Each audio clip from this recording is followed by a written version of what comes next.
ஏகம் அநேகம் அமோகம் அனுதினம் என்னுள் வந்து ரங்கட்டும் எல்லாம் வல்லவரே ஆண்டவனே முழுமுதற் கடவுளே அப்பனே விநாயகனை போற்றிப்பதி. வணக்கம். சுக்ரன் ஜோதிட பயிற்சி பள்ளி மாணவ மாணவியர்களுக்கு இன்றைய தினம் ஒரு ஜாதகத்தை கொடுத்து அந்த ஜாதகத்தில் அதாவது நவாம்சம் காண்பது எப்படி என்ற ஒரு ஆய்வினை தற்சமயம் மேற்கொள்வோம். அதாவது இன்றைய தினம் நாம் கொடுத்துள்ள ஜாதகர் பிறந்த தேதி 6/8/1973 வருடம் பிறந்த ஒரு ஆணின் ஜாதகம். இந்த ஜாதகர் பிறந்திருப்பது 12:45, அதாவது மதிய அளவில் பிறந்திருக்கிறார். அவருடைய இருப்பு திசை என்று பார்க்கும்போது குரு திசை இருப்பு 10 வருடம் 9 மாதம் 28 நாட்கள் இருக்கிறது. இப்போ இந்த ஜாதகத்தை முற்றிலுமாக ஆய்வு செய்வோம். இப்போ உதாரணமாக ஒவ்வொருவரும் நாம் ஜனனிக்கும் போது பார்த்தோமேனால் இந்த கிரகங்கள் அனைத்தும், அதாவது நவ கிரகங்களும் இந்த பிரபஞ்சத்திலே நகர்ந்து கொண்டிருக்கும். அதாவது இந்த ராசி மண்டலத்தில் இருக்கக்கூடிய 27 நட்சத்திரங்களின் மேல் ஒவ்வொரு கிரகங்களும் பயணித்துக் கொண்டிருக்கும். அவ்வாறு பயணித்துக் கொண்டிருக்கக்கூடிய காலகட்டத்திலே நாம் பிறக்கும் போது விழக்கூடிய லக்னம் எந்த நட்சத்திரத்தின் மீது பயணம் செய்தது, நம்முடைய ராசி என்ன, நம்முடைய ராசி எந்த ராசி, எந்த நட்சத்திரத்தில் நாம் பிறந்திருக்கிறோம், அந்த நட்சத்திரத்தின் எத்தனையாவது பாதத்திலே நாம் பிறந்திருக்கிறோம் என்பதெல்லாம் தசாபுத்தி பார்க்கும்போது இவையெல்லாம் முக்கியமாக தேவைப்படுகிறது. அதாவது ஒரு ஜாதகத்தை அலசுவதற்கு முன்னால் முதலில் லக்னம் எது என்று பார்க்க வேண்டும். இங்கு லக்னம் விழுந்திருப்பது துலாம் ராசியிலே விழுந்திருக்கிறது. அப்போ இந்த துலாம் ராசியில் எத்தனை நட்சத்திரங்கள் இருக்கிறது என்பது நமக்கு மிக துல்லியமாக தெரிந்திருக்க வேண்டும். அப்போ இங்கு இருக்கக்கூடிய 3 நட்சத்திரங்களில் ஒரு நட்சத்திரத்தில் தான் இந்த லக்னம் விழுந்திருக்கும். அதுபோல ராசி என்று பார்த்தோமேயானால் இந்த சந்திரன் ஆகப்பட்டவர் எந்த ராசியில் விழுந்திருக்கிறாரோ அதுவே அந்த ஜாதகரின் ராசியாகும். இங்கு நாம் கொடுக்கப்பட்டுள்ள ஜாதகத்திலே சந்திரன் அமர்ந்திருப்பது துலாம் ராசியில் அமர்ந்திருக்கிறார். அப்போ நாம் துலாம் ராசி என்பதை முடிவு செய்து விட்டோம். ஆனால் இந்த நட்சத்திரத்திலே இந்த ஜாதகர் பிறந்திருக்கிறார் என்று பார்ப்பதற்கு அருகில் உள்ள நவாம்சத்தை பார்க்கும்போது அவர் எந்த நட்சத்திரத்தில் பிறந்திருக்கிறார் என்பது தெரியும். சரி, இனி நாம் நவாம்சம் காணும் முறையை பார்ப்போம். இந்த ஜாதகர் பிறந்திருப்பது துலா லக்னம், துலாம் ராசியில் பிறந்திருக்கிறார் என்பது உறுதி செய்யப்பட்டது. சரி, இனி நவாம்சம் காண எவையெல்லாம் முக்கியமானவை என்பதை நாம் தெரிந்து கொள்வோம். பொதுவாக நவாம்சம் காண்பதற்கு ஒவ்வொரு கிரகங்களின் நட்சத்திரங்கள் எவை என்பதை தெரிந்திருக்க வேண்டும். அதாவது இந்த நவ கிரகங்களுக்குரிய 3 நட்சத்திரங்கள் ஒவ்வொரு கிரகங்களுக்கும் உண்டு. அதாவது உதாரணமாக கேது பகவான் என்று எடுத்துக்கொண்டோமேனால் இந்த கேது பகவானுக்கு அஸ்வினி மகம் மூலம் என்ற 3 நட்சத்திரங்களுக்கு அதிதேவதை யார் என்று பார்த்தால் கேது ஆவார். அதுபோல சுக்கிரனி நட்சத்திரம் என்று எடுத்துக்கொண்டோமேனால் பரணி பூரம் பூராடம் இவையெல்லாம் சுக்கிரனின் நட்சத்திரம் ஆகும். அதுபோல சூரியனின் நட்சத்திரம் என்று பார்க்கும்போது கார்த்திகை உத்திரம் உத்திராடம் இவையெல்லாம் சூரியனின் நட்சத்திரங்கள் ஆகும். அதுபோல சந்திரனின் நட்சத்திரங்கள் என்று பார்க்கும்போது ரோகிணி ஹஸ்தம் திருவோணம் இவையெல்லாம் சந்திரனின் நட்சத்திரங்கள் ஆகும். செவ்வாயின் நட்சத்திரம் எவை என்று பார்க்கும்போது மிருகசிர்ஷம், சித்திரை, அவிட்டம் இவையெல்லாம் செவ்வாயின் நட்சத்திரங்கள் ஆகும். அதுபோல ராகுவின் நட்சத்திரம் எது என்று பார்க்கும்போது பார்த்தோமேனால் திருவாதிரை, சுவாதி, சதயம் இவையெல்லாம் ராகு பகவானின் நட்சத்திரங்கள் ஆகும். அதுபோல குருவின் நட்சத்திரங்கள் எவை என்று பார்க்கும்போது புனர்பூசம், விஷாகம், பூரட்டாதி இவையெல்லாம் குரு பகவானின் நட்சத்திரங்கள் ஆகும். அதுபோல பூசம், அனுஷம், உத்திரட்டாதி இந்த 3 நட்சத்திரங்களுக்கு அதிதேவதை சனி பகவான் ஆவார். அதுபோல ஆயில்யம், கேட்டை, ரேவதி இந்த 3 நட்சத்திரங்களுக்கும் அதிபதி யார் என்று பார்க்கும்போது புதன் ஆவார். அப்போ புதனின் நட்சத்திரம் என்று ஒரு வினாவை உங்கள் முன்னால் நான் எழுப்பினேன் என்றால் உங்களுக்கு ஆயில்யம், கேட்டை, ரேவதி இவையெல்லாம் புதனின் நட்சத்திரம் என்று சொல்ல தெரிந்திருக்க வேண்டும். சனியின் நட்சத்திரம் எது என்று கேட்கும்போது பூசம், அனுசம், உத்திரட்டாதி இவையெல்லாம் சனி பகவானின் நட்சத்திரங்கள் என்று சொல்ல தெரிந்திருக்க வேண்டும். இப்போ நமக்கு இந்த 9 கிரகங்கள் மட்டுமல்லாது இந்த 9 கிரகங்களின் உரிய நட்சத்திரங்கள் எவை என்று தெரிந்திருக்க வேண்டும். அதாவது உதாரணமாக அஸ்வினி, பரணி, கார்த்திகை, ரோகிணி, மிருகசிருஷம், திருவாதிரை, புனர்பூசம், பூசம், ஆயில்யம், மகம், பூரம், முத்திரம், அஸ்தம், சித்திரை, சுவாதி, விசாகம், அனுசம், கேட்டை, மூலம், பூராடம், உத்திராடம், திருவோணம், அவிட்டம், சதயம், பூரட்டாதி, உத்திரட்டாதி, ரேவதி என்ற 27 நட்சத்திரங்கள் இருக்கின்றன.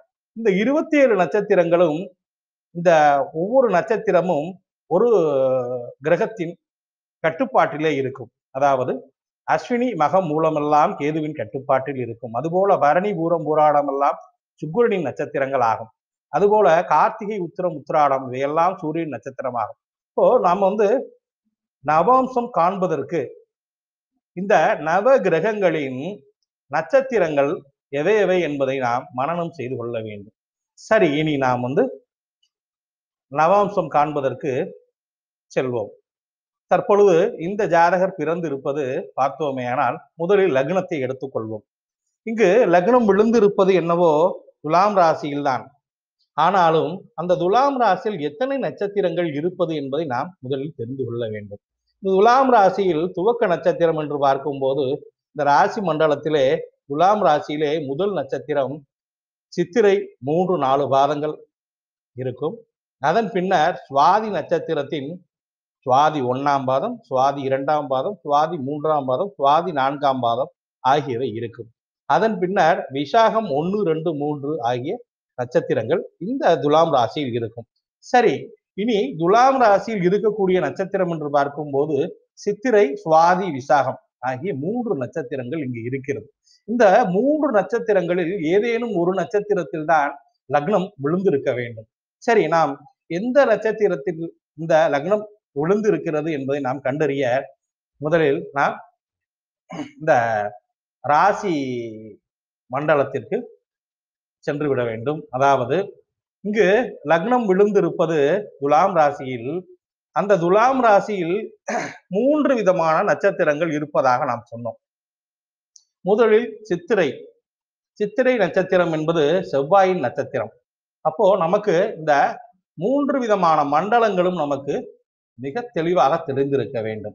அதாவது மேஷம் முதல் கடகம் வரை இருப்பது மேஷ மண்டலம் என்றும், அதுபோல சிம்மம் முதல் விருச்சிகம் வரை உள்ளது சிம்ம மண்டலம் என்றும் அழைப்போம். அதன் பின்னர் உள்ள தனுசில் இருந்து மீனம் வரை உள்ளது தனுசு மண்டலம் என்று அழைப்போம். பொதுவாக இந்த மேஷ மண்டலத்திலே யார் யாரெல்லாம் இருப்பார்கள் என்று பார்க்கும்போது கேதுவின் நட்சத்திரங்கள், சந்திரனின் நட்சத்திரங்கள், குருவின் நட்சத்திரங்கள் இருக்கும். அதுபோல சிம்ம மண்டலத்திலே செவ்வாயின் நட்சத்திரங்கள், சுக்கிரனின் நட்சத்திரங்கள், சனியின் நட்சத்திரங்கள் இருக்கும். அதற்கு அடுத்துள்ள தனுசு மண்டலத்திலே சூரியனின் நட்சத்திரங்கள், ராகு பகவானின் நட்சத்திரங்கள், புதனின் நட்சத்திரங்கள் இவையெல்லாம் இந்த தனுசு மண்டலத்திலே இருக்கும். சரி, இனி நாம் சற்று விவரமாக பார்ப்போம். அதாவது மேஷ மண்டலத்திலே அஸ்வினி, அதாவது கேதுவின் நட்சத்திரமான அஸ்வினி மகம் மூலம் இவையெல்லாம் இங்கு இருக்கும். அடுத்து புனர்பூசம், விசாகம், பூரட்டாதி அதாவது குருவின் நட்சத்திரம் எல்லாம் இந்த மேஷ மண்டலத்தில் அடங்கும். அதுபோல சந்திரனின் நட்சத்திரமான ரோகிணி, ஹஸ்தம், திருவோணம் இவையெல்லாம் இந்த மேஷ மண்டலத்திலே இருக்கும். சரி, நாம் பார்க்க வேண்டியது இங்கு நவாம்சத்தை பார்க்க வேண்டும். இந்த நவாம்சம் பார்ப்பதற்கு முன்னர் நம்முடைய ராசி மண்டலத்திற்கு சென்று விடுவோம். இந்த ராசி மண்டலத்திற்கு அந்த ராசி மண்டலத்தில் இந்த லக்னபாவகம் விழுந்திருப்பது எங்கு விழுந்திருக்கிறது என்று பார்த்தோமேனால் இங்கு லக்னமானது விழுந்திருப்பது மேஷ மண்டலத்திலே நவாம்ச கட்டத்திலே விழுந்திருக்கிறது. அப்போ இந்த மண்டலத்தில் யார் யாரெல்லாம் இருப்பார்கள் என்பதை நீங்கள் தெரிந்திருக்க வேண்டும். அப்போ இந்த மண்டலத்துக்குள்ளே பார்த்தோமேனால் 3 கிரகங்களின் நட்சத்திரங்கள் இங்கு வரும். அதாவது கேதுவின் நட்சத்திரங்கள் வரும், அடுத்து குருவின் நட்சத்திரம் வரும், சந்திரனின் நட்சத்திரம் வரும். சரி, நமக்கு இங்கு ராசி மண்டலத்திலே அதாவது நவாம்ச கட்டத்திலே விழுந்திருப்பது மேஷ மண்டலத்தில். அப்போ மேஷ மண்டலத்தில் யார் யாரெல்லாம் இருக்கிறார்கள் என்பதை பார்த்தோம். சரி, இங்கு நாம் ராசிக்கு வந்து விடுவோம். துலாம் ராசியிலே லக்னம் விழுந்து இருக்கிறது. இந்த துலாம் ராசியிலே 3 விதமான நட்சத்திரங்கள் இருக்கிறது. அப்போ இங்கு இருப்பது சித்திரை நட்சத்திரம், செவ்வாயின் நட்சத்திரம்.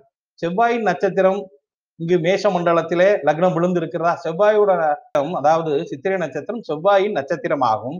செவ்வாய் இருக்கக்கூடிய மண்டலம் என்று பார்க்கும்போது இங்கு சிம்ம மண்டலத்திலே செவ்வாய் இருப்பார். அப்போ இந்த சிம்ம மண்டலத்துல பாருங்க, அதாவது லக்ன பாவகம் விழுந்து இருக்கிறதா? அதாவது கடகம் முதல் விருச்சிகம் வரை சிம்ம மண்டலமாகும். இங்கு துவக்க நட்சத்திரம் என்னவோ சித்திரை 3-4 பாதங்கள் இங்கு இருக்கிறது. இந்த சித்திரை என்பது செவ்வாயின் நட்சத்திரம். இந்த இடத்திலே லக்னம் விழுந்து இருக்கிறதா என்று பார்ப்போம். இந்த லக்னம் என்ற லா என்ற எழுத்து கடகம் முதல் விருச்சிகம் வரை இல்லை. அப்போ சித்திரை நட்சத்திரத்தில் இந்த ஜாதகர் பிறக்கவில்லை. அதாவது சித்திரை 3, 4 இந்த இடத்துல 2 இடத்துலையும் பார்த்தோம்னா லக்னம் விழல. அப்போ இங்குரிய நட்சத்திரம் இந்த நட்சத்திர புள்ளி என்று பார்க்கும்போது சித்திரை நட்சத்திரம் இல்லை என்பது தெளிவாகிவிட்டது.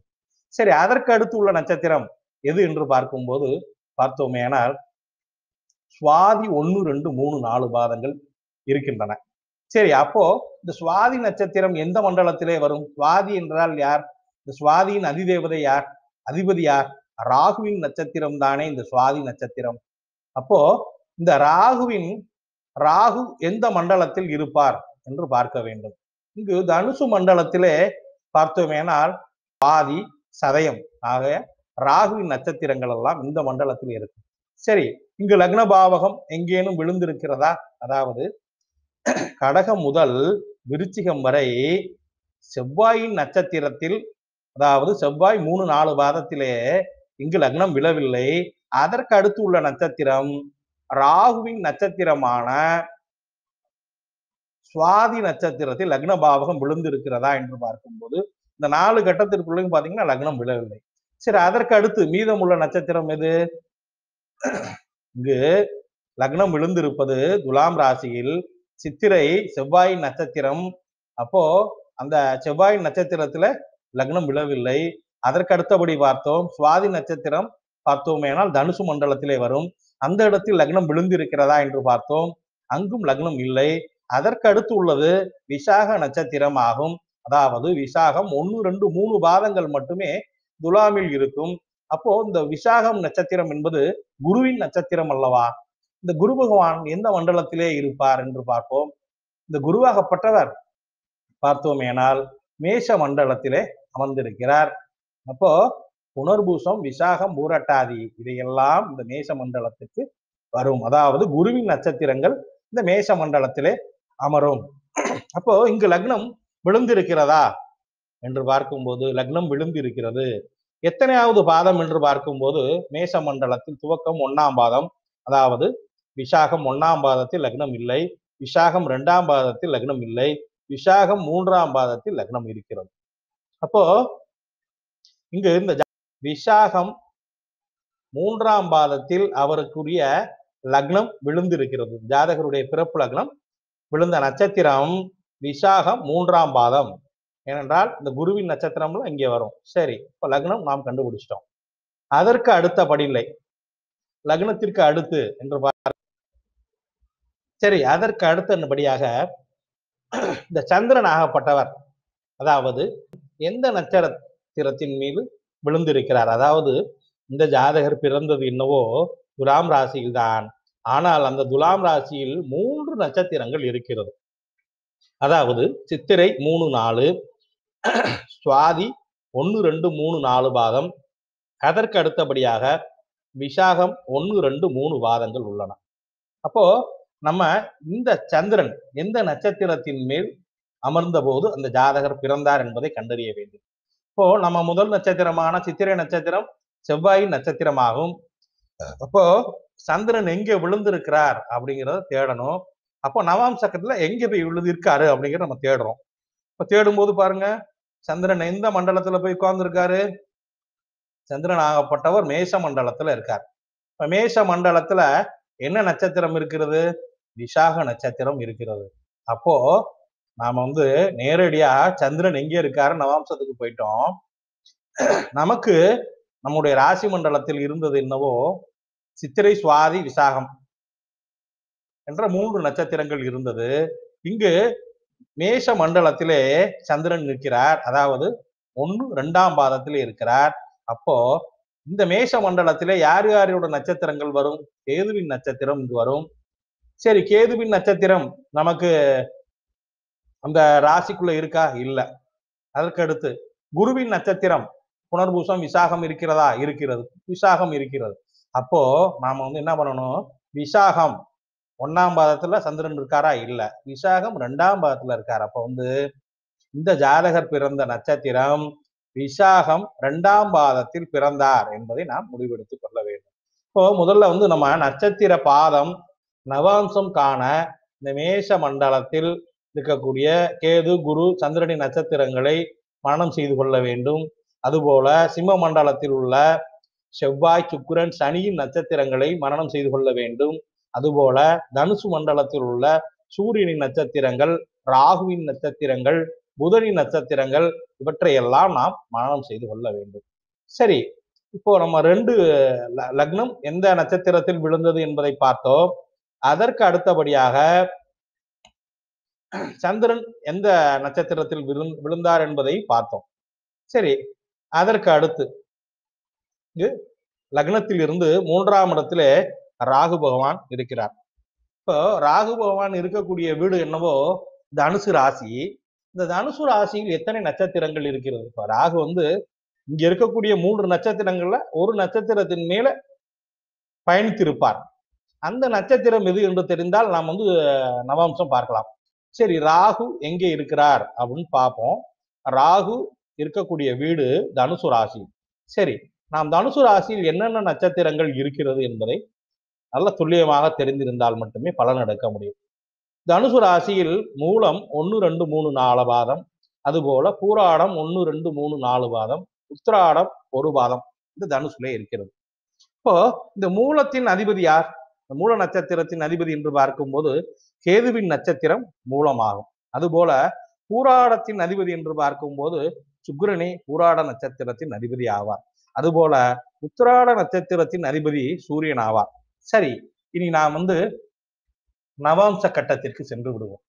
நாம் பார்க்க வந்தது ராகுவை பற்றி பார்க்க வந்தோம். இந்த ராகு எந்த நட்சத்திரத்தின் மேல் அமர்ந்திருக்கிறார், எந்த நட்சத்திர சாரத்தில் இருக்கிறார் என்பதை காண வந்தோம். இங்கு ராகு பகவானை நாம் பார்க்க வேண்டுமென்றால் எந்த நட்சத்திரத்தில் விழுந்திருக்கிறார் என்று பார்க்க வேண்டுமானால் நவாம்ச கட்டத்திற்கு சென்று விட வேண்டும். ராகு பகவான் மேஷ மண்டலத்திலே விழுந்திருக்கிறார். அப்போ மேஷ மண்டலத்துல யார் இருக்கா? இங்க உள்ள 3 நட்சத்திரம் உங்களுக்கு தெரியணும். அப்போ மேஷ மண்டலத்துல மூல நட்சத்திரத்தின் அதாவது கேதுவின் நட்சத்திரம் உண்டு அல்லவா? அதாவது மேஷ மண்டலத்தில் கேதுவின் நட்சத்திரங்கள் இருக்கக்கூடிய இடம். பூராட நட்சத்திரத்தில் இருக்குமா? மேஷ மண்டலத்தில் அது இருக்காது. சூரியன் நட்சத்திரங்கள் அங்கு இருக்குமா? இருக்காது. அப்போ மூலம் அதாவது கேதுவின் நட்சத்திரமான மூலத்தில் இந்த ராகு பகவான் இந்த ஜாதகர் பிறக்கும் போது பயணித்திருக்கிறார். அப்போ நம்ம வந்து சார்ட்டை போய் பார்ப்போம். இந்த நவாம்ச மண்டலத்துக்கு வந்துடுறோம். இது ஒரு நவாம்ச கட்டம். உங்களுக்கு புரிய வேண்டும் என்பதற்காக 3 மண்டலங்களையும் போட்டிருக்கோம். இங்க ராகு உட்கார்ந்து இருக்கிறது எங்க உட்கார்ந்துருக்காரு? மேஷ மண்டலத்துல உட்கார்ந்துருக்கார். அங்க நாம சொன்னது தனுசு ராசியில மூலம் மூல நட்சத்திரம் இருக்கா? அப்ப மூல நட்சத்திரம் வந்துருது. சரி, மற்ற நட்சத்திரங்கள் இந்த மேஷ மண்டலத்துல இருக்கா? அதாவது மூலம், பூராடம் இங்க இருக்கா? இல்ல. பூராடம் இந்த மேஷ மண்டலத்துல கிடையாது. உத்திராடம் இருக்கா? இல்ல. அப்ப மூல நட்சத்திரம் இருக்கிறது. அப்போ மூலம் யாருடைய நட்சத்திரம்? கேதுவின் நட்சத்திரம். சரி, இந்த கேதுவின் நட்சத்திரத்தில் உள்ள நட்சத்திரங்கள் இந்த மேஷ மண்டலத்துல இருக்கும். அப்போ இந்த ராகு பகவான் எங்க இருக்காரு? 4ஆம் இடத்துல இருக்காரு. அதாவது மேஷம் முதல் கடகம் வரை 4 பாதமாகும். அப்போ மூலம் 1ஆம் பாதத்தில் ராகு இல்லை, மூலம் 2லும் ராகு இல்லை, மூலம் 3ஆம் பாதத்திலும் ராகு பகவான் இல்லை, மூலம் 4ஆம் பாதத்திலே ராகு பகவான் இருக்கிறார். அப்போ ராகுவின் சாரம் பார்க்கும்போது பார்த்தோமே ஆனால் ராகு பகவான் கேதுவின் சாரத்திலே அமர்ந்திருக்கிறார். கேதுவின் நட்சத்திரமான மூலம் 4ஆம் பாதத்தில் இருக்காங்க. 1, 2, 3, 4 ராகு பாதத்து 4ஆம் பாதம். அப்போ ராகு அமர்ந்து இருப்பது மூல நட்சத்திரத்திலே 4ஆம் பாதமான இந்த மேஷ மண்டலத்தில் இறுதியான இந்த கடகராசியிலே இருக்கிறார். அப்போ மூலம் 4ஆம் பாதம் என்பதை நாம் முடிவு எடுத்து விட்டோம். சரி, அதற்கு அடுத்த மாந்தி பகவான் இந்த ஜாதகர் பிறக்கும் போது இந்த மாந்தியாகப்பட்டவர் இந்த தனுசு ராசியில இருக்கிறார். அப்போ தனுசு ராசியில இருக்கிறார் என்பது உறுதியாகிவிட்டது. அங்கு இருப்பது 3 நட்சத்திரங்கள் இருக்கிறது. அதாவது மூலம், பூராடம், உத்திராடம் என்ற 3 நட்சத்திரங்கள் இருக்கிறது. இந்த 3 நட்சத்திரங்களில் எந்த நட்சத்திரத்திலே இந்த மாந்தி விழுந்து இருக்கிறது என்று நாம் பார்க்க வேண்டும். சரி, மீண்டும் நாம் இந்த நவாம்ச மண்டலத்திற்கு செல்லணும். அப்போ மாந்தி முதலில் எங்கு இருக்கிறார் என்று நவாம்சத்திலே தேடுங்கள். மாந்தி எங்கே விழுந்திருக்கிறார்? மேஷ மண்டலத்துல இருக்கார். இந்த மேஷ மண்டலத்துல யார் யார் இருக்கா? கேதுவின் நட்சத்திரங்கள் இருக்கும், சந்திரனின் நட்சத்திரங்கள் இருக்கும், அதுபோல குருவின் நட்சத்திரங்கள் இங்க இருக்கும். அப்போ இங்க இருக்கிறது மூலம், அது கேதுவின் நட்சத்திரம். மாந்தி விழுந்திருப்பது மேஷ மண்டலத்திலே விழுந்திருக்கிறார், அதுவும் 1ஆம் பாதத்துல விழுந்திருக்கிறார். அப்ப அந்த மூலம் 1ஆம் பாதத்தில் மாந்தி உட்கார்ந்திருக்கிறார். அதாவது மாந்தி இந்த ஜாதகர் பிறக்கும் போது மூல நட்சத்திரத்தில் 1ஆம் பாதத்திலே பயணித்துக் கொண்டிருக்கிறார். சரி, இனி நாம் அடுத்தபடியாக குரு பகவான் எங்கு அமர்ந்திருக்கிறார் என்பதை பற்றி பார்ப்போம். இங்கு நம்முடைய ராசி மண்டலத்திலே இந்த குரு பகவான் லக்னத்திற்கு 4ஆம் இடத்தில் அமர்ந்திருக்கிறார். அவர் அமர்ந்திருக்கக்கூடிய ராசி என்னவோ மகர ராசிதான். ஆனால் அந்த மகரத்தில் எத்தனை நட்சத்திரங்கள் இருக்கிறது, அவர் எந்த நட்சத்திரத்தின் மீது பயணம் செய்து கொண்டிருக்கிறார் என்பதை நாம் தெரிந்து கொள்ள வேண்டும் அல்லவா? இப்போ இந்த மகரத்திலே பார்த்தோமேனால், அதாவது உத்திராடம் 2, 3, 4 பாதம், அடுத்து திருவோணம், அவிட்டம் என்ற 3 நட்சத்திரங்கள் இருக்கிறது. இப்போ உத்திராடம் யாருடைய நட்சத்திரம்? சூரியனின் நட்சத்திரம். திருவோணம் யாருடைய நட்சத்திரம்? சந்திரனின் நட்சத்திரம். அவிட்டம் செவ்வாயின் நட்சத்திரம். சரி, இனி நாம் அந்த குரு பகவான் நவாம்ச கட்டத்தில் எந்த இடத்துல இருக்கிறார் என்று பார்ப்போம். குரு பகவான் மேஷ மண்டலத்தில் இருக்கிறார். அப்போ மேஷ மண்டலத்துல இருந்தா நம்ம யார் யாருடைய நட்சத்திரங்கள் அங்க வரும்? மேஷ மண்டலத்துல மேஷ மண்டலம் என்று எடுத்துக்கொள்ளும் போது கேதுவின் நட்சத்திரம் வரும், சந்திரனின் நட்சத்திரம் வரும், குருவின் நட்சத்திரம் வரும். சரி, கேதுவோட நட்சத்திரம் மகர ராசியில இருக்குமா? இருக்காது. அடுத்து சந்திரனின் நட்சத்திரம் இருக்குமா? இருக்கும். என்னன்னா சந்திரன் நட்சத்திரமான திருவோணம் அங்கு இருக்கும். சரி, நாம் இனி நவாம்ச மண்டலத்திற்கு இங்கே வந்து விடுவோம். இங்கு நவாம்சத்தில் குரு விழுந்திருப்பது மேஷ மண்டலத்திலே விழுந்திருக்கிறார். அவர் ராசி கட்டத்தில் அமர்ந்திருப்பது என்னவோ குரு பகவான் மகரத்திலே இருக்கிறார். அப்போ அந்த குரு பகவான் பயணித்துக் கொண்டிருப்பது எந்த ராசியில் நட்சத்திரத்தில் என்றால், இங்கு இந்த மேஷ மண்டலத்திலே கேதுவின் நட்சத்திரங்கள் வரும். இந்த கேதுவின் நட்சத்திரங்கள் ஏதேனும் மகரத்தில் இருக்கிறதா? அஸ்வினி மகம் மூலம் இல்லை. சரி, இந்த புனர்பூசம், விசாகம், பூரட்டாதி இவையெல்லாம் இந்த மகரத்தில் இருக்கிறதா? இல்லை. அடுத்து ரோகிணி, ஹஸ்தம், திருவோணம், இந்த சந்திரன் நட்சத்திரங்கள் அந்த ராசி மண்டலத்தில் மகரத்தில் இருக்கிறதா? இருக்கிறது. அப்போ சந்திரனின் நட்சத்திரமான திருவோண நட்சத்திரம் என்னவோ மகரத்திலே இருக்கிறது. இங்கு குரு விழுந்திருப்பது மேஷ மண்டலத்தில். அப்போ முதல் பாதம் என்னவோ திருவோணம் 1, 2, 3, 4. இங்கு திருவோணம் 1ஆம் பாதத்திலே குரு உட்கார்ந்திருக்கிறார். அப்போ குரு பகவான் ராசி கட்டத்திலே மகரத்தில் இருந்தாலும் அவர் அமர்ந்திருக்கக்கூடிய நட்சத்திரம் பார்த்தோம்னா மேஷ மண்டலத்துல இருக்கு. இந்த மேஷ மண்டலத்துல பாத்தீங்கன்னா சந்திரனின் நட்சத்திரங்கள் வரும். அப்போ சந்திரனின் நட்சத்திரங்கள் வரும்னா இங்க என்னென்ன மகரத்துல இருக்குங்கிறது நமக்கு தெளிவா தெரியணும். உத்திராட நட்சத்திரம் வருமா? சூரியனோட நட்சத்திரம் மேஷ மண்டலத்துல வருமா? வராது. அடுத்து திருவோண நட்சத்திரம் மேஷ மண்டலத்துல வருமா? வரும். அப்போ திருவோணத்துல நட்சத்திரத்துல அவர் பிறந்திருக்கார் என்பது உறுதி செய்யப்பட்டது. அது என்ன பாதம், எத்தனையாவது பாதத்தில் குரு பயணித்தார் என்பதை நவாம்ச கட்டத்தை போய் பார்க்கணும். இப்போ மேஷ மண்டலத்துல முதல் பாதத்துல இருக்கார். அப்போ திருவோணம் 1ஆம் பாதத்துல இந்த குரு பகவான் சஞ்சரித்துள்ளார். சரி, அதற்கு அடுத்தபடியாக செவ்வாய் லக்னத்திற்கு 7ஆம் இடத்தில் செவ்வாய் அமர்ந்திருக்கிறார். அதுவும் மேஷ ராசியிலே அமர்ந்திருக்கிறார். சரி, இந்த ஜாதகர் பிறக்கும் போது செவ்வாய் பகவான் மேஷத்தில் இருந்தார் என்பது ஏற்றுக்கொள்ளக்கூடியதுதான்.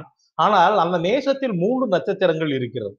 அந்த 3 நட்சத்திரங்களில் எந்த நட்சத்திரத்தில் இந்த ஜாதகர் பிறந்தார்? அப்போ நாம நேரா செவ்வாய் நவாம்ச மண்டலத்துல எங்க இருக்காருன்னு பார்ப்போம். இங்க பார்த்தோம்னா செவ்வாய் பாத்தீங்கன்னா மேஷ மண்டலத்திலே இருக்கார் செவ்வாய். அப்போ செவ்வாய் மேஷ மண்டலத்தில் இருக்கிறார். இங்க இருக்கக்கூடிய நட்சத்திரம் 3 நட்சத்திரங்கள் என்னென்ன இருக்கு?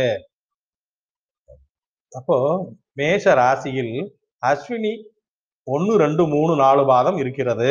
அதற்கு அடுத்தபடியாக பரணி 1 2 3 4 பாதம் இருக்கிறது. அதன் பின்னர் கார்த்திகை நட்சத்திரம் இருக்கிறது. சரி, நாம அஸ்வினி நட்சத்திரம் மேஷ மண்டலத்துல வரக்கூடிய நட்சத்திரம் தான். அப்போ நம்ம நேரா நவாம்சத்துக்கு போயிடுறோம். செவ்வாய் பகவான் எங்கே அமர்ந்திருக்கிறார்?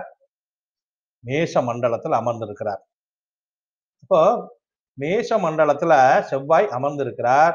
இந்த மேஷ மண்டலத்துல இருக்கக்கூடிய நட்சத்திரம் எது? அஸ்வினி இருக்கும். அப்போ அஸ்வினி 2ஆம் பாதத்தில் இந்த ஜாதகர் பிறக்கும் போது இந்த செவ்வாயானவர் அஸ்வினி 2ல பயணித்திருக்கிறார். இப்போ செவ்வாய் அமர்ந்திருக்கக்கூடிய சாரம் கேதுவின் சாரத்திலே அமர்ந்திருக்கிறார். சரி, அடுத்த கிரகத்தை பார்ப்போம். இங்கு சனி பகவான் இங்கு லக்னத்திற்கு 9ஆம் இடத்திலே அமர்ந்திருக்கிறார். இந்த லக்னத்திற்கு 9ஆம் இடம் என்னவோ மிதுன ராசி. ஆனால் இந்த மிதுனத்தில் 3 விதமான நட்சத்திரங்கள் இருக்கிறது. முதலில் அந்த 3 நட்சத்திரங்களை தெரிந்து கொள்வோம். மிதுன ராசியை பொறுத்தவரை செவ்வாயின் நட்சத்திரமான மிருகசிசம் இருக்கும். அதற்கு அடுத்து ராகுவின் நட்சத்திரமான திருவாதிரை உண்டு. அதற்கு அடுத்தபடியாக குருவின் நட்சத்திரமான புனர்பூசம் உண்டு. சரி, குருவின் நட்சத்திரத்திலே திருவாதிரை நட்சத்திரத்திலேயோ அல்லது மிருகசிச நட்சத்திரத்திலேயோ இங்கு நமக்கு இந்த சனி பகவான் அமர்ந்திருக்க வேண்டும். முதல்ல நமக்கு சனி பகவான் எங்கே அமர்ந்திருக்கிறார் நவாம்ச கட்டத்துல அப்படிங்கிறத பார்ப்போம். நவாம்ச கட்டத்துல பாத்தீங்கன்னா தனுசு மண்டலத்துல இருக்கார். இப்போ தனுசு மண்டலத்துல யார் யாருடைய நட்சத்திரங்கள்லாம் அமரலாம்? இப்போ தனுசு மண்டலத்தை பொறுத்தவரை பார்த்தோமே ஆனால் சூரியனின் நட்சத்திரங்கள் அமரலாம், ராகுவின் நட்சத்திரங்கள் அமரலாம், புதனின் நட்சத்திரம் வரலாம். இப்போ நமக்கு ராகுவின் நட்சத்திரம் என்று சொல்லிவிட்டோம். இப்போ இந்த ராகுவின் நட்சத்திரமான திருவாதிரை 1 2 3 4 பாதத்தில் இந்த ஜாதகர் பிறக்கும் போது சனி பகவான் அமர்ந்திருக்க வேண்டும். அப்போ சனி பகவான் எங்க இருக்காருன்னு பார்ப்போம். மேஷ மண்டலத்துல இருக்காரா? இல்ல. செவ்வாய் நமக்கு தேவை. இங்க இருக்கக்கூடிய நட்சத்திரம் முதல் நட்சத்திரம் மிருகசீர்ஷம். மிருகசீர்ஷம்ங்கிறது யாருடைய நட்சத்திரம்? பாத்தீங்கன்னா மிதுனத்துல முதல் நட்சத்திரம் மிருகசீர்ஷம். மிருகசீர்ஷ நட்சத்திரம் செவ்வாய் நட்சத்திரம். செவ்வாய் இருக்கக்கூடிய மண்டலம் எது? செவ்வாய் இருக்கக்கூடிய மண்டலம் சிம்ம மண்டலத்திலே செவ்வாய் இருப்பார். சரி, அதற்கு அடுத்த மண்டலத்து முதல்ல செவ்வாய் வந்து பாத்தீங்கன்னா சிம்ம மண்டலத்துல இருக்காரான்னு போய் பார்ப்போம். இவ்வாறு சிம்ம மண்டலத்துல கடகத்தில் இருந்து விருச்சிகம் வரை சிம்ம மண்டலம். அதாவது நாம் இப்பொழுது சனியை பற்றி பார்த்து வருகிறோம். சனி பகவான் சிம்ம மண்டலத்துல இருக்கிறாரா? இல்லை. அதற்கு அடுத்த மண்டலம் தனுசு மண்டலத்தில் சனி பகவான் இருக்கிறார். அப்போ இந்த மிருகசீர்ஷம் நட்சத்திரத்தில் சனி பகவான் இல்லை. ஏனென்றால் மிருகசீர்ஷம் செவ்வாயின் நட்சத்திரம். இந்த செவ்வாயின் நட்சத்திரம் சிம்ம மண்டலத்திலே இருக்கும். அங்கு சனி பகவான் நவம்ச கட்டத்தில் இல்லை. அதற்கு அடுத்த தனுசு மண்டலத்திலே பார்த்தோம். தனுசு மண்டலத்திலே சனி பகவான் இருக்கிறாரா என்று பார்க்கும்போது சனி பகவான் நவாம்சத்திலே 1ஆம் பாதத்துல இருக்கார். அப்போ இந்த ஜாதகர் பிறந்தது திருவாதிரை நட்சத்திரம்னா செவ்வாயோட சிம்ம மண்டலத்துல நமக்கு சனி பகவான் இல்ல. அப்போ திருவாதிரை நட்சத்திரத்துல பிறந்திருக்கிறார். அப்போ ராகுவோட நட்சத்திரம். இந்த ராகுவின் நட்சத்திரமான திருவாதிரை பாத்தீங்கன்னா தனுசு மண்டலத்துல இருக்கும். இப்போ தனுசு மண்டலத்துல எத்தனையாவது இடத்துல இந்த நவாம்ச கட்டத்துல சனி பகவான் இருக்கார் என்று பார்க்கும்போது சனி பகவான் முதல் பாதத்துல இருக்கார். இப்போ இந்த ஜாதகர் பிறக்கும் போது இந்த சனி பகவான் திருவாதிரை 1ஆம் பாதத்திலே பயணித்துக் கொண்டிருக்கிறார். சரி, அதற்கு அடுத்து இந்த கேது பகவானை பார்ப்போம். கேது பகவான் நவாம்ச கட்டத்துல எங்க இருக்காருன்னு ஃபர்ஸ்ட் தேடுங்க. மேஷ மண்டலத்துல இல்ல. அதுக்கு அடுத்து என்ன? சிம்ம மண்டலத்திலும் இல்ல. அதுக்கு அடுத்து தனுசு மண்டலத்துல இருக்கார். அப்போ தனுசு மண்டலத்துல யார் யாருடைய நட்சத்திரங்கள்லாம் வரும்? ராகுவின் நட்சத்திரம் வரும், சூரியன் நட்சத்திரம் வரும், அதுபோல புதனின் நட்சத்திரங்கள் வரும். சரி, நமக்கு இங்கு மிதுன ராசியில் என்னென்ன நட்சத்திரங்கள் இருக்கிறது? மிதுனத்துல மிருகசீர்ஷம், அதாவது செவ்வாயின் நட்சத்திரம் இங்கு வரும். செவ்வாய் நட்சத்திரமான சிம்ம மண்டலத்திலே அந்த கேது இருந்தாரா? இல்ல. சரி, அதற்கு அடுத்த தனுசு மண்டலத்தில் கேது இருந்தாரா? இருக்கிறார். அப்போ திருவாதிரை 1 2 3 4 பாதத்தில் ஏதேனும் ஒரு பாதத்தில் பிறந்திருக்க வேண்டும். அப்போ நம்ம எந்த பாதத்தில் பிறந்தார் என்பதை நேரா நவாம்சத்துக்கு போனா தெரிஞ்சிடும். 1ஆம் பாதத்துல பிறந்திருக்காரா? கேது இங்க இல்ல. 2ஆம் பாதத்தில் கேது இருக்காரு. அப்போ இந்த ஜாதகர் பிறக்கும் போது கேது பகவான் திருவாதிரை 2ஆம் பாதத்திலே, இந்த திருவாதிரை 2ஆம் பாதம், ஆனா அந்த நட்சத்திரம் திருவாதிரை 2ஆம் பாதத்திலே இந்த கேது சஞ்சரித்துக் கொண்டிருந்திருக்கிறார் என்பதை நாம் அறிந்து கொண்டோம். சரி, அதற்கு அடுத்தபடியாக இங்கு லக்னத்திற்கு 10ஆம் இடத்திலே புதன் பகவான் அமர்ந்திருக்கிறார். சரி, இங்கு அவர் அமர்ந்திருப்பது என்னவோ கடகராசியில் தான் அமர்ந்திருக்கிறார். ஆனால் கடகத்தில் 3 நட்சத்திரங்கள் இருக்கிறதே. அவர் எந்த நட்சத்திரத்தில் சஞ்சரித்திருந்திருப்பார்? இந்த புதனாகப்பட்டவர் ஏதேனும் இந்த 3 நட்சத்திரத்தில் ஒரு நட்சத்திரத்தில் பயணித்திருப்பார் அல்லவா? இந்த ஜாதகர் பிறக்கும் போது முதல் நட்சத்திரமான புனர்பூசம் மேஷ மண்டலத்திலே இந்த புதன் இருக்கிறாரா என்று பார்ப்போம். மேஷ மண்டலத்துல புதன் இருக்காரா? இருக்கார். அப்போ நாம் எளிமையாக முடிவெடுத்துக் கொள்ளலாம். மேஷ மண்டலத்துல இந்த புதன் இருக்கார். இங்கு புனர்பூசம் 4ஆம் பாதம் மட்டுமே மேஷ மண்டலத்துக்கு உரியது. அப்போ நேரா மேஷ மண்டலத்தை இந்த நவாம்ச சாட்டை பார்க்கிறோம். புனர்பூசம் 4ஆம் பாதத்துல புதன் விழுந்திருக்கார். அப்போ இந்த ஜாதகர் பிறக்கும் போது இந்த புதனாகப்பட்டவர் சஞ்சாரம் செய்த நட்சத்திரம் பார்த்தோமே ஆனால் இந்த புதன் புனர்பூசம் 4ல சஞ்சாரம் செய்து கொண்டிருந்தார். சரி, புதனை கண்டுபிடிச்சோம். அடுத்து சூரியனும் அங்கே இருக்கிறார். அந்த கடகராசியில் சூரியன் இருக்கிறார். இந்த கடகராசியிலே 3 நட்சத்திரங்கள் இருக்கிறது. புனர்பூசம், பூசம், ஆயில்யம். சரி, முதல் குரு பகவானின் நட்சத்திரம். அந்த புனர்பூச நட்சத்திரத்திலே அந்த மேஷ மண்டலத்தில் இந்த சூரியன் இருக்கிறாரா என்று பார்ப்போம். நேரடியாக நாம் இங்க மேஷ மண்டலத்துக்கு வந்துடும். சூரியன் இங்க இல்லை. அப்போ அவர் எங்க இருக்கார்? இங்கு இந்த சூரியன் இருப்பது தனுசு மண்டலத்துல அமர்ந்திருக்கிறார். அப்போ தனுசு மண்டலத்துல என்னென்ன நட்சத்திரங்கள் இருக்கிறது? அதாவது தனுசு மண்டலத்தை பொறுத்தவரை சூரியன் நட்சத்திரங்கள், ராகுவின் நட்சத்திரங்கள், புதனின் நட்சத்திரங்கள் இருக்கும். அப்போ இங்கு சூரியன் ஆகப்பட்டவர் அமர்ந்திருப்பது பார்த்தோமே ஆனால் ஆயில்யம் நட்சத்திரத்திலே அமர்ந்திருக்கிறார். ஏனென்றால் இங்கு புனர்பூசம் 4ஆம் பாதத்தில் சூரியன் இல்லை. அதற்கு அடுத்து உள்ள பூச நட்சத்திரம் சனியின் நட்சத்திரமாகும். அது சிம்ம மண்டலத்திலே இடம்பெறும். அதிலும் இல்லை. ஆயில்ய நட்சத்திரம் என்பது தனுசு மண்டலத்திலே வரக்கூடியது. அந்த ஆயில்ய நட்சத்திரத்துல இந்த சூரியன் இருக்கிறார். அதாவது தனுசு மண்டலத்துல இந்த சூரியன் ஆகப்பட்டவர் இருக்கிறார்.